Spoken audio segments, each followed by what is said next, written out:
नमस्कार दर्शक बंधुरा लिपिस किचेने आपनादेर स्वागत जानाई। आज हाजिर होयेछि प्राय बिना मशलाय तैरी एकेबारेई हालका पातला माछेर झोलेर रेसिपि निये। गरमेर दुपुरे एई पातला माछेर झोल दिये भात खेते असम्भव तृप्तिदायक लागे। आशा करछि आपनादेरो भीषण भालो लागबे। आमार चैनेल एखोनो ना सबस्क्राइब करा थाकले चैनेलटी सबस्क्राइब करार अनुरोध रइलो। एखाने 5 पिस कातला माछ धुए जल झरिए रेखेछिलाम। एखन परिमाण मतो लवण हलुद मेखे निচ্ছি। आपनारा चाइले रुई कातला जे कोनो माछ दिएई रान्नाटी करे निते पारबेन। माछ मैरिनेट होते थाक सेई समय एखाने आमी आलू काँचकला पेঁপে पटल एगुलोके एकटु लम्बा लम्बा करे केटे निয়েছি और कयेकटा चेरा काँचा लंकाओ निয়েছি। आपनारा चाइले एई रान्नाते झिंगे बा निजेदेर पछंद अनुयायी अन्यान्य सब्जिओ दिते पारेन। এখন একটি ছোট বোলের মধ্যে নিয়ে নিচ্ছি হাফ চামচের একটু বেশি হলুদ গুঁড়ো, বড় চামচের 1 চামচ ভর্তি করে ধনে গুঁড়ো আর ওই বড় চামচের 2 চামচ ভর্তি করে করে দিয়ে দিলাম জিরে গুঁড়ো। দিয়ে দিচ্ছি এখানে হাফ চামচের মতো লবণ। এবার পরিমাণ মতো জল দিয়ে এই সমস্ত গুঁড়ো মশলাকে ভালো করে মিশিয়ে একটা ঘোল তৈরি করে নিচ্ছি। এভাবে গুঁড়ো মশলা জলে মিশিয়ে রাখলে গুঁড়ো মশলাগুলো ফুলে যায় আর বাটা মশলার একটা ফ্লেভার পাওয়া যায়। তবে আপনারা চাইলে জিরেটা বেটে নিতে পারেন, সেক্ষেত্রে ফ্লেভারটা খুব সুন্দর পাওয়া যায়। এবার কড়াইতে সরষের তেল গরম করে নিয়েছি। তেল একদম ধোঁয়া ওঠা গরম হলে এখানে 15-20 মিনিট ধরে ম্যারিনেট করে রাখা মাছ ছেড়ে দিচ্ছি ভেজে নেয়ার জন্য।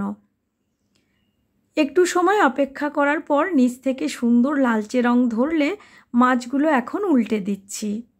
দুদিক থেকেই হালকা হালকা সুন্দর লালচে রং ধরে গেলে মাছগুলো ভেজে নামিয়ে নিচ্ছি। এবার এই কড়াইতেই বাকি রান্নাটা করে নেয়ার জন্য দিয়ে দিচ্ছি কালো জিরে আর দিচ্ছি 2টি কাঁচা লঙ্কা। অল্প আরও একটু কালো জিরে দিলাম, যেহেতু শুধুমাত্র মাছ নয় সবজিগুলোও পড়বে, তার জন্য কালো জিরেটা একটু বাড়িয়ে দিলাম। ফোড়নটাকে ভালো করে ভেজে নিয়ে তারপর এখানে দিয়ে দিলাম প্রথমে কেটে রাখা আলু। আলুটা দেওয়ার পর মিনিট 2 নাড়াচাড়া করে নেব আর তারপর দিয়ে দিচ্ছি কেটে রাখা পেঁপে।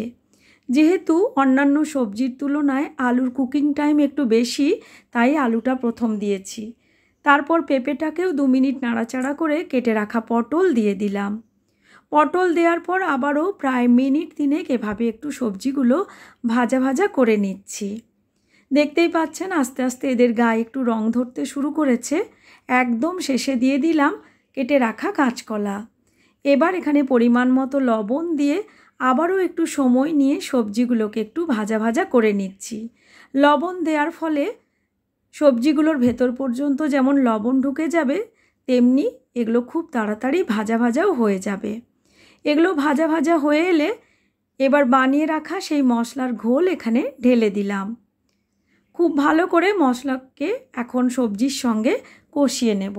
তবে খুব বেশি সময় লাগবে না, জাস্ট মিনিট 3 এভাবে ভালো করে কষিয়ে নেওয়ার পর দেখবেন এক্সট্রা জলটা শুকিয়ে গিয়ে মশলা থেকে তেল ছেড়ে দিয়েছে। ঠিক এভাবেই 3 থেকে 4 মিনিট মাত্র লো ফ্লেমে একটু কষিয়ে নিয়ে এখানে দিয়ে দিচ্ছি 1 চামচ আদা বাটা। এখানে আমি প্রায় 1 টেবিল চামচের মতো আদা বাটা দিয়েছি আর আদাটাকে এভাবে মশলা কষানো হয়ে এলে তারপর দিতে হবে, তাতে করে আদার ফ্লেভারটা সুন্দর পাওয়া যায় ঝোলের মধ্যে।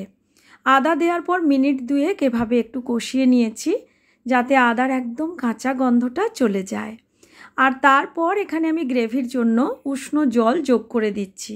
চেষ্টা করবেন ঝোলের জন্য সবসময় উষ্ণ জলটাই ব্যবহার করতে। এখানে আমি প্রায় 2.5 কাপের মতো জল ব্যবহার করেছি, যেহেতু পাতলা ঝোল হবে।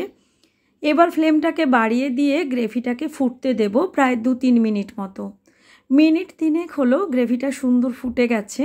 এখন আমি ভেজে রাখা মাছগুলো দিয়ে দিচ্ছি।